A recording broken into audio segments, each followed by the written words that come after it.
जरूरत किसको है, पॉजिटिव पर्सपेक्टिव लेके चलना पड़ेगा। 10% कोटा पे चुप रह जाते हैं, उस पर कुछ नहीं बोलते। अलग अलग नेता है जो पॉलिटिकल पार्टीज है, मैं ये कर दूंगा, मैं वो कर दूंगा। 300 BC से अप्रॉक्स आप देखोगे तो 600 BC के आसपास वो कंप्लीट नहीं कर सकते हैं। देखिए, जब भी रिजर्वेशन की बात आती है तो लोगों के मन में एक सवाल आता है कि आखिर रिजर्वेशन की जरूरत किसको है। आखिर रिजर्वेशन जो मिल रहा है SC ST और OBC वाले लोगों के लिए, तो एक्चुअल में ये कहाँ तक सही है? क्योंकि जो जनरल वाले लोग हैं उनका मानना है कि ये तो उनके साथ डिस्क्रिमिनेशन है। लेकिन अगर आप जब भी क्या होता है कि इस पे आप बात करने की कोशिश करोगे, डिबेट करने की कोशिश करोगे, तो जिन लोगों को तो रिजर्वेशन मिला है तो ये तो इसके पक्ष में बात करते हैं। लेकिन जिन लोगों को यह आता है कि इनसे फ़ायदा नहीं हुआ है, वो इसके अगेंस्ट में एक गुस्सा लेके चलते हैं। लेकिन एक्चुअल में क्या होता है कि अगर आप इसको समझना चाहते हैं तो क्या होता है कि आपको एक डिटेल्स और एक पॉजिटिव पर्सपेक्टिव लेके चलना पड़ेगा रिजर्वेशन को लेकर। तब जाके क्या होता है कि आप रिजर्वेशन के असली मायनों को समझ पाओगे। तो आज की इस वीडियो में हम यही बात करने वाले हैं कि जो रिजर्वेशन है वो किसको दिया गया, क्यों दिया गया और एक्चुअली इसके पीछे रीजन क्या था। तो फर्स्ट ऑफ ऑल बात करते हैं जो रिजर्वेशन के जो टॉपिक है आज के, ये काफ़ी ज़्यादा इम्पोर्टेंट टॉपिक है। देखिए, जो रिजर्वेशन है उसको हम समझे इससे पहले क्या होता है कि हम जो इंडिया की पॉपुलेशन है उसको अच्छे समझते हैं कि जो इंडिया की हमारी पॉपुलेशन है उसमें अगर आप देखोगे तो किस हिसाब से कितने कितने परसेंट जो क्लासेस के जो लोग हैं वो डिवाइडेड है, उसके हिसाब से कितने किन को रिजर्वेशन मिला है, ये सभी डिस्कस करते हैं। अब आप देखोगे तो 2011 के सर्वे के अकॉर्डिंग अप्रॉक्स जो पॉपुलेशन थी इंडिया की 121 करोड़ थी, जिसमें आप देखोगे तो 20 करोड़ जो थे वो SC थे और 10 करोड़ थे वो ST थे, और बाकी जो 52 मतलब आप देखोगे तो अप्रॉक्स बहुत सारे जो OBC की जो डाटा है उसके लिए थोड़ा सा कंट्रोवर्सी है, थोड़ा सा मतलब कि एक एग्जैक्ट डाटा उसको नहीं निकल पाया। लेकिन आप मोटा मोटी तौर पर मिलाओगे तो SC और ST और OBC को मिलाया गया जो जनसंख्या है वो टोटल 75 मतलब कि यानी आप देखोगे तो OBC को मिला के अप्रॉक्स 75% क्या होता है कि जो पॉपुलेशन है वो इंडिया में बैकवर्ड क्लास की है, और बाकी जो 25% है वो जनरल वालों की है। अब एक्चुअल में क्या होता है कि अब इन लोगों को कैसे कैसे रिजर्वेशन मिला, आप थोड़ा आगे देखते हैं।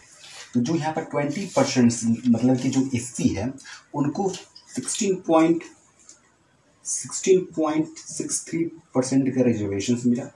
और जो ये 10 करोड़ ST है इनको मिला 8.61% का रिजर्वेशन, और इसके साथ जो OBC है उनको मिला 27% रिजर्वेशन। अब आगे क्या होता है कि अब बात देखोगे तो जो अनरिजर्व क्लास है, और इसके साथ ही मैं जो EWS मिला 10% इसके बारे में बात करूंगा। लेकिन इससे पहले क्या होता है कि जो बहुत सारे लोगों के मन में जो खासकर जो जनरल वाले लोग हैं जो ऊपर मतलब कि आप देखोगे तो ब्राह्मण है, क्षत्रिय है, उसमें से कुछ जो क्लासेज है वो क्या करते हैं कि मतलब बहुत सारे अपने आर्गूमेंट्स देते हैं कि जो रिजर्वेशन है वो गलत है, वो जो भी चीज़ें हैं गवर्नमेंट के लिए, या फिर जहाँ भी एडमिशन हो रहा है, जहाँ भी कोई भी एग्ज़ाम है गवर्नमेंट एग्ज़ाम, तो उसमें मेरिट के बेसिस पे क्या होता है कि बच्चों का सिलेक्शन होना चाहिए, ना कि रिजर्वेशन के बेसिस पे। जो अभी भी ये देख सकते हो कि आप क्या होता है कट ऑफ काफ़ी लो होता है, उनको कम मार्क्स मिलने पर भी उनका सिलेक्शन हो जाता है। बहुत सारे इस पर आर्गूमेंट दिए जाते हैं। और अभी आप देखोगे तो जिस हिसाब से क्या होता है कि अभी UPSC का रिजल्ट आया था उसमें एक जो टॉपर थी शक्ति दुबे, उन्होंने जब एग्जाम क्रैक किया था तो बहुत सारे जैसे जनरल वाले के जो क्लास थे और जो उनके मतलब बच्चे थे जो खासकर UPSC की प्रिपरेशन कर रहे थे, उसमें एक तरह से क्या होता है उन्होंने स्टेटमेंट दिया कि जैसे कि वो टॉप कर रहे हैं, जिसकी वजह से क्या होता है कि वो हाईली कॉम्पिटिबल है, जो बाकी हैं वो कम्पीट नहीं कर सकते हैं, इसकी वजह से उनको रिजर्वेशन की नीड है। तो मेरा मानना यहाँ पर यह है कि किसी भी एक पर्टिकुलर फील्ड के लिए, एक चीज़ के लिए क्या होता है कि कंपटीशन अंदर की एबिलिटी डिफाइन कर देना ये सही नहीं है। क्योंकि आप देखोगे अगर आप समझते हो कि आप किसी एग्ज़ाम में अगर टॉप करते हो तो क्या होता है कि आप कॉम्पिटिबल हो, लेकिन जो बाकी जो बच्चे हैं वो टॉप नहीं कर पाते हैं, तो क्या होता है कि वो कंपेटिबल नहीं है। जिसके रैंक 1 आते हैं वो कंपेटिबल है, जो बाकी रैंक 1 नहीं आ रहा है वो कंपेटिबल नहीं है। तो ऐसा नहीं है। अगर आप देखोगे, अगर कंपेयर करोगे आप, तो जैसे कि मैं हूँ, और मैं अगर चाहूँ कि मैं उषन बोल्ट से रनिंग करूँ, उसके साथ कंपटीशन करूँ, तो मैं नहीं जीत सकता, क्योंकि मैं अभी उस मतलब कि मेरे अंदर उतना उस लेवल की स्किल्स नहीं है। तो ये क्या होता है ना कि किसी फील्ड में अगर अगर अभी अब बात करूँ, तो मैं अगर कितना भी हाथ से बॉडी बिल्डर से पावरफुल हो जाऊं, अगर मुझे कहा जाए कि मैं बिना फोगाट से कुश्ती लड़ने के लिए, तो मैं शायद हो सकता हूं कि मैं कम्पीट नहीं कर पाऊं। तो ये क्या होता है कि एक पर्टिकुलर फील्ड में एक स्किल सेट, एक विजन, एक गोल के अकॉर्डिंग क्या होता है कि एक बच्चे की साइकोलॉजिकल माइंडसेट के अकॉर्डिंग क्या होता है कि वो चीज़ डिफाइन होती है कि हाँ, पहले एक बच्चे को किस चीज़ में इंटरेस्ट आ रहा है, तो उसके अकॉर्डिंग क्या होता है कि बच्चे उसमें सफल होते हैं। तो ऐसे ही क्या होता है कि आप शुरू से देखोगे तो जिस हिसाब से क्या होता है, जो हमारी क्लास थी, जो सोसाइटी थी, वो इसी के अकॉर्डिंग, वर्णों के अकॉर्डिंग ही डिवाइड थी। अगर देखोगे, सपोज है जैसे कि मान लीजिए कि 1500 BC से अप्रॉक्स आप देखोगे तो 600 BC के आसपास, बहुत पुराने समय के आसपास जो सोसाइटी थी, एक वर्णों के हिसाब से ही चलती थी। जो पढ़ाई है, जो काम था वो ब्राह्मण करते थे, जो शासन और राजपाट का जो काम था एक तरह से वो क्षत्रिय करते थे, जो व्यवसाय का काम था वो बनिए करते थे, और जो और सारे कास्ट थे वो एक तरह से क्या होता है कि जो शूद्र की कैटेगरी में आते थे। उनका काम क्या होता है, उनका सभी जातों का सेवा करना होता था। ऐसे इस हिसाब से क्या होता है कि सोसाइटी डिवाइड थी। लेकिन एक्चुअल में क्या होता है कि आप देखोगे तो जो रिपोर्ट पब्लिश हुई जब पहली बार 1882 के आसपास और 1927 से जो एक्चुअली क्या होता है कि जब साइमन कमीशन की रिपोर्ट आई, साइमन कमीशन की जब रिपोर्ट आई, कास्ट मतलब कि कैसे क्या होता है कि सर्वे हुआ उस समय जो ब्रिटिश राज था, तो देखा गया कि जो इम्पोर्टेंट पोजीशंस है वो ऊपर की जाति ही होल्ड कर रही है। और आप देखो कि ओबीसी और एससी और एसटी तो वो काफ़ी ज़्यादा पीछे हैं, वो पढ़ाई लिखाई में हो या फिर किसी भी अदर्स पोजीशन में हो, वो काफ़ी ज़्यादा पीछे हैं। तो एक्चुअल में क्या होता है कि आप देखोगे तो मतलब कि रिजर्वेशन के मामले में तो हाँ, रिजर्वेशंस वहीं से पहले बात जो रिपोर्ट आई थी उसके बाद से क्या होता है कि सब बातें शुरू होने लगी कि जो रिजर्वेशन है एक्चुअल में एससी एसटी और ओबीसी को मिलना चाहिए, जिससे क्या होता है कि वो बराबरी कर पाए, वो आगे बढ़ पाए। इस रिपोर्ट के मुताबिक अगर देखोगे आप, साइमन कमीशन जो रिपोर्ट जारी किया था उसके तहत क्या होता है कि जब 1931 में डिसाइड हो गया था कि मतलब कि जो ओबीसी है और एससी और एससी है, एसटी है, उनकी जो तरह से जो रिप्रेजेंटेशन है वो काफ़ी ज़्यादा कम है। ऐसे में क्या हो गया, 1931 में एक रिपोर्ट है, सेंसस की रिपोर्ट सामने आई मंडल कमीशन की, तो उसमें क्या होता है कि पाया गया कि जो 52% तो ओबीसी जो है वो क्या होता है कि इसमें से ओनली 12% जो ओबीसी हैं वो गवर्नमेंट सेक्टर में क्या होता है कि एम्प्लॉयड हैं। तो ऐसे में जो इनका रिप्रेजेंटेशन है वो काफ़ी कम है। अब इस मामले को लेकर एक तरह से क्या होता है, आप देखोगे तो जो रिजर्वेशन था, इस विषय पे क्या होता है कि जो भी फ्रीडम फाइटर्स थे उन्होंने और जो नेताएं थे अपने ने अलग अलग तरीके से अपनी जो आइडियोलॉजी है वो शेयर की, अलग अलग तरीके से रिजर्वेशन को अप्लाई करने के लिए और ओबीसी और एसटी के लिए, जो एससी एसटी है उसको बराबरी में लाने के लिए बहुत सारे प्रयास किए थे। जैसे कि आप महात्मा गांधी के बारे में देखोगे तो महात्मा गांधी ने फर्स्ट बार क्या होता है कि इसको रिकॉग्नाइज किया था और उन्होंने काफ़ी सारे प्रयास किए। उन्होंने एससी और एसटी के लोगों को हॉर्जन कहा, और ऐसे क्या होता है कि आप देखोगे तो जो डॉक्टर भीमराव जो डॉक्टर अम्बेडकर थे उन्होंने सेपरेट इलेक्ट्रोड की मांग की थी, क्योंकि आपको पता है कि उन्होंने भी काफ़ी सारे डिस्क्रिमिनेशन फेस किए थे। जब वो स्कूल में पढ़ने जाते थे तो उनको खुद की जो बोरी थी वो घर से ले जानी पड़ती थी, उनको क्लास के बाहर बैठाया जाता था अनटचेबिलिटी के मतलब के अकॉर्डिंग। इसके साथ ही क्या होता है कि उन्होंने जब ब्रिटिश राज के अंदर क्या होता है कि एक सेपरेट इलेक्ट्रोड की मांग की। अब जो डॉक्टर अम्बेडकर थे, इनके आइडियाज के अकॉर्डिंग क्या होता है कि जो महात्मा गांधी थे वो उनकी जो आइडियोलॉजी थी वो मैच नहीं खाई। इसकी वजह से क्या होता है कि इन दोनों के बीचों में एक तरह से क्या होता है कि एक गैप, आइडियोलॉजिकल गैप है, जिसकी वजह से क्या होता है कि दोनों बीच में क्या होता है आपस में भिड़ गए। ऐसे में क्या होता है कि महात्मा गांधी फास्ट पे बैठ गए,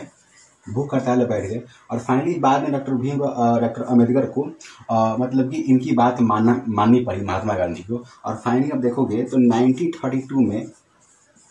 पूना एक्ट साइन होता है, जिसके तहत जहां वो डॉक्टर भीमराव अंबेडकर एक सेपरेट इलेक्टोरेट की मांग कर रहे थे दलित के लिए, जिससे उनका रिप्रेजेंटेशन बढ़े और दलित लोग ही वोट करें, तो इसको बात को नकारते हुए 1952 में पूना एक्ट साइन होता है। और इसके तहत लेजिस्लेटिव असेंबली में जो दलित थे उनको एक तरह से रिजर्व सीट मिलता है, ना कि एक तरह से सेपरेट इलेक्टोरेट। इस हिसाब से क्या होता है कि इन्होंने एक तरह से प्रयास किया। अब देखोगे वीर सावरकर को, तो वीर सावरकर ने भी काफ़ी सारे प्रयास किए थे। उन्होंने पहले तो बात उठाई ही थी, उन्होंने महाराष्ट्र में मंदिर बनवाए थे। ऐसे करके क्या होता है कि मतलब बहुत सारे उन्होंने प्रयास किए। अब एक्चुअल में क्या होता है, अगर आप देखोगे तो जो रिजर्वेशन है वो तो अभी के अकॉर्डिंग आप देखोगे तो बहुत सारे लोगों के मतलब कि मानना है कि मेरिट के बेसिस पे होना चाहिए। बहुत सारे लोगों के मानना है कि एक तरह से क्या होता है कि इनको रिजर्वेशन मिलना ही नहीं चाहिए। एक क्लास को मिल गया रिजर्वेशन में, एक क्लास बराबरी में आ गई, अभी जो सिचुएशन है वो नॉर्मल है, अब नहीं मिलना चाहिए। लेकिन एक्चुअल में क्या होता है कि आप देखोगे तो प्रैक्टिकली देखोगे तो अगर आप कॉन्स्टिट्यूशन के हिसाब से चलोगे, प्रैक्टिकल और पॉजिटिव अप्रोच लेकर चलोगे, तो कभी भी क्या होता है कि कॉन्स्टिट्यूशन इसलिए मतलब कि रिजर्वेशन को इम्प्लीमेंट करने के लिए मतलब कि अनाउंसमेंट नहीं किया है कि मतलब कि एक तरह से इकोनॉमिकली क्या होता है कि वो क्लास को ऊपर लाया जाए, इक्वल लाया जाए, बल्कि एक तरह से क्या होता है कि जब भी क्या होता है कि जो भी लंबे समय से उनके साथ डिस्क्रिमिनेशन हुए हैं सोशली, पॉलिटिकली, इकोनॉमिकली, जिसकी वजह से जो उनका रिप्रेजेंटेशन है वो कम था, उस रिप्रेजेंटेशन को क्या होता है कि ऐसे इक्वल करने के लिए उन्होंने क्या होता है कि अथक प्रयास किए और रिजर्वेशन का मामला मतलब ये विषय जो है वो इम्प्लीमेंट हुआ। ऐसे करके क्या होता है कि जब देखोगे आप कॉन्स्टिट्यूशन में जो आर्टिकल 14 है, आर्टिकल 14-16 के तहत क्या होता है कि जो SC ST क्लास के जो भी मेंबर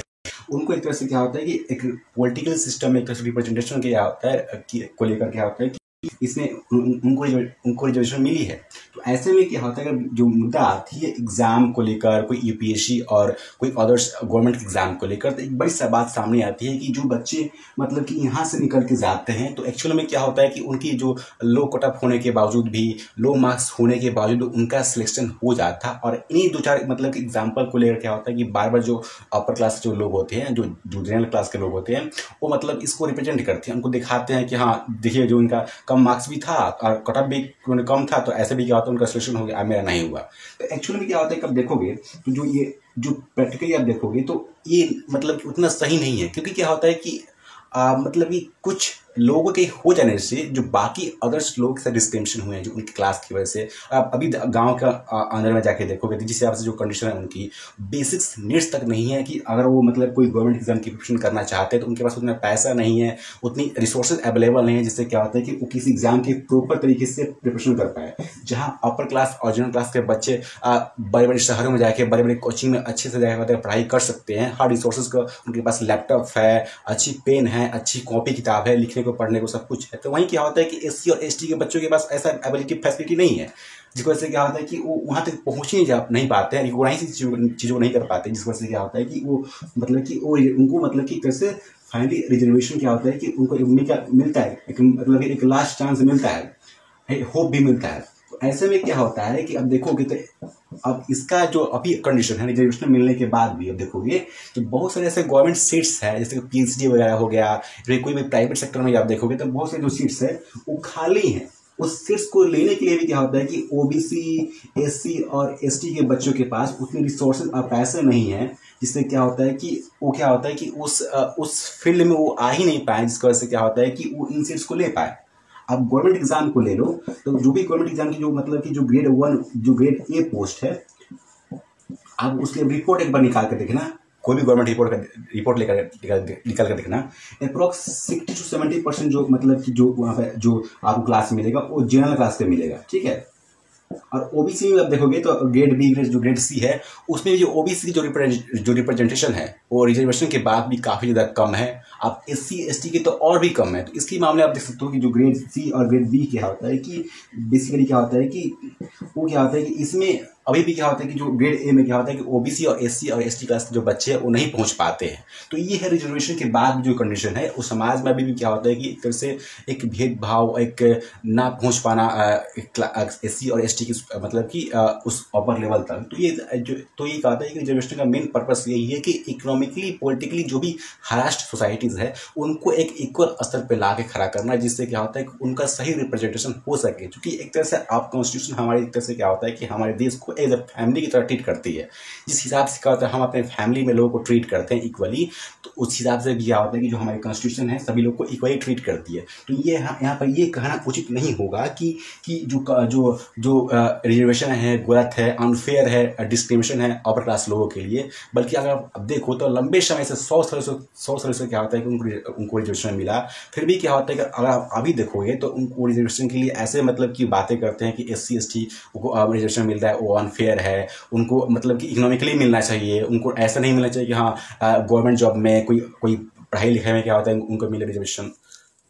यही लोग जब ईडब्ल्यूएस के 10% कोटा पे चुप रह जाते हैं, उस पर कुछ नहीं बोलते हैं। लेकिन एक्चुअल में अगर देखोगे आप तो एससी एसटी कितना पीछे है इस बात का जो आप अंदाज़ा नहीं लगा सकते। क्योंकि अगर आप घर से भी बाहर अब देखो तो जिस हिसाब से क्या होता है कि मान लीजिए कोई सब्जी वाला है, कोई ठेला वाला है, कोई अदर्स कास्ट का है या कोई लेबरर्स है, तो उनसे क्या होता है अगर आप एक बार कास्ट पूछोगे एक्चुअल में तो क्या होता है कहीं भी क्या होता है कि आपको उसमें ब्राह्मण मतलब कि ब्राह्मण से क्षत्रिय से क्या होता है कि क्लास नहीं मिलेंगी। जो भी मिलेंगी क्या होती है कुछ छोटी जाति का ही मिलेंगी। तो इस हिसाब से क्या होता है आप देख सकते हो कितना भेदभाव और कितना हिसाब से क्या होता है कि जो एससी एसटी जो लोग हैं वो पीछे हैं। इसलिए क्या होता है कि जो रिजर्वेशन का जो कंसेप्ट है वो इन क्लास को ऊपर ला के एक पॉलिटिकली रिप्रेजेंटेटिव क्या होता है कि तौर पे क्या होता है कि उनको समान स्तर पर लाया जाए। तो ऐसे में क्या होता है कि एक बड़ा गेम ये भी है कि जिस हिसाब से क्या होता है कि जो अदर्स अलग अलग नेता हैं, जो पॉलिटिकल पार्टीज़ हैं, एक तरह से क्या होता है कि इसमें भी क्या होता है एक अपनी गेम अपनी एक एजेंडा ही इसका यूज़ करते हैं एजेंडा की तरह। अब देखोगे अगर तो कोई भी पॉलिटिकल पार्टीज हो गया, मान लीजिए कि आप बिहार लो या यूपी ले लो, तो क्या होता है कि वो अपने कास्ट के अकॉर्डिंग क्या होता है कि वो बड़े बड़े दावा करता है कि अपने क्लास के मैं ये कर दूंगा, मैं वो कर दूंगा। लेकिन एक्चुअल में क्या होता है कि एक पॉलिटिकली तरह से क्या होता है कि अपनी वोट बैंक बटोरने के लिए वो सिर्फ ऐसा करता है कि हाँ मैं आऊँगा तो जो एक पर्टिकुलर समुदाय के लिए एक कोटा शिफ्ट हो जाएगा, मैं जो रिजर्वेशन जो कोटा है वो उतना परसेंट से शिफ्ट करके इतने परसेंट ला दूंगा। ऐसे में क्या होता है कि अब देखोगे तो पॉलिटिकली भी क्या होता है इसको काफ़ी मिसयूज किया जाता है। जो अपर क्लास जो मतलब जो पॉलिटिकल जो अपर जो नेता होते हैं वो मतलब इसको अपोज करते हैं, वही दूसरी तरफ जो उसके छोटे नेता होते हैं उस तरह से क्या होता है उसको एम्फेसाइज करते हैं, जोर देते हैं, बोलते हैं कि रिजर्वेशन सही है। लेकिन एक्चुअली में क्या होता है कि आप इसकी जो रिपोर्ट है पब्लिकली तब देखोगे आप तो मतलब कि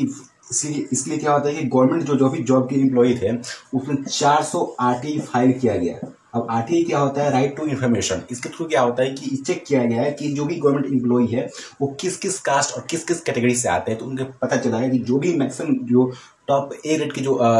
एम्प्लॉई हैं उनमें से क्या होता है कि मतलब कि मैक्सिमम क्या होता है कि सभी क्या होता है कि जनरल क्लास से हैं। तो ऐसे में क्या होता है कि जो ओबीसी और यहाँ पर एससी और एसटी हैं वो तो पीछे छूट गए। इसके लिए क्या होता है कि आप देखोगे तो नेताओं ने तो काफी प्रयास किया है। जो अभी पॉलिटिकल जो एक तरह से ऑफिशियल्स मेंबर्स जो ऑफिशियल प्राइम मिनिस्टर बोल सकते हो जो मिनिस्टर उन्होंने भी काफी प्रयास किया। जैसे आप देखोगे तो 1979 में सरोजिनी देसाई ने भी क्या होता है कि एक तरह से मंडाला कमीशन के पास किया, जो क्या होता है कि 1980 में इसको एक तरह से क्या होता है कि पास किया गया। और इसके थ्रू क्या होता है कि जो ओबीसी है उसको 27% मिला रिजर्वेशन। फाइनली क्या होता है कि 27% की बात इसमें चर्चा की गई थी, लेकिन जब 1919 में क्या होता है कि फाइनली इसको बीपी सिंह के अंतर्गत क्या होता है कि मतलब इसको इम्प्लीमेंट किया गया। अब इसके बाद क्या होता है कि जब एक तरह से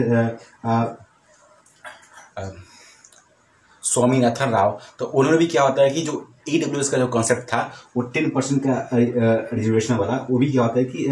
मतलब उन्होंने इंट्रोड्यूस किया स्वामीनाथन राव। और स्वामीनाथन राव क्या होता है कि 10% जो रिजर्वेशन था ईडब्ल्यूएस के लिए उन्होंने यहीं से क्या होता है कि इम्प्लीमेंट किया। तो आप देख सकते हो क्या होता है कि जो रिजर्वेशन है वो इकोनॉमिकली वीकर के साथ साथ क्या होता है कि जो सोशली पॉलिटिकली तरह से क्या होता है उनका जो रिप्रेजेंटेशन है, उनका हक जो मारा गया है, इसी के लिए क्या होता है कि जो हमारी कॉन्स्टिट्यूशन है वो इस रिजर्वेशन को जो कॉन्सेप्ट को उसको इम्प्लीमेंट करती है। तो यहाँ बात ये कहने वाली नहीं है कि कोई कंफर्टेबल नहीं है, उसके अंदर क्षमता नहीं है कि उनको मेरिट के बेसिस से मिलना चाहिए वो इकोनॉमिकली, मतलब कि वो मिल गया तो मिल गया, अब नहीं मिलना चाहिए। तो ये बात या एक तरह प्रैक्टिकली सही नहीं है। अभी भी क्या होता है काफ़ी सारे ऐसे SC और ST हैं, बहुत सारे जो OBC क्लासेस हैं वो काफ़ी ज़्यादा पीछे है, उनके पास उतना फैसिलिटीज़ और एक पैसे नहीं है कि वो आगे बढ़ के उस चीज़ को सिक्योर कर पाएँ और ले पाएँ। और ऐसा भी नहीं है कि किसी इंडिविजुअल्स के पास, किसी फैमिली के पास अगर वो सरकारी जॉब आ गए तो बाद में क्या होता है कि वो अपनी कास्ट को छुपा पाएगा, उसके साथ वो कास्ट हमेशा रहेगा और अगर कास्ट को लेकर उसके साथ हमेशा भेदभाव होता रहेगा। शायद इसी की वजह से क्या होता है जो हमारे कंट्री में रिजर्वेशन है वो एक तरह से क्या होता है सोशली और इकोनॉमिकली बैकवर्ड क्लास को एक ऊपर की दर्जा देती है, जिससे क्या होता है कि वो समाज में उनको एक तरीका देखा जाए और एक तरह से इक्वली ट्रीट किया जाए। तो ये था रिजर्वेशन पर वीडियो। आई होप आपको वीडियो काफ़ी हेल्पफुल लगी होगी। तो तब तक के लिए मिलते हैं ऐसे ही नेक्स्ट वीडियो के साथ। Thank you. जय हिंद।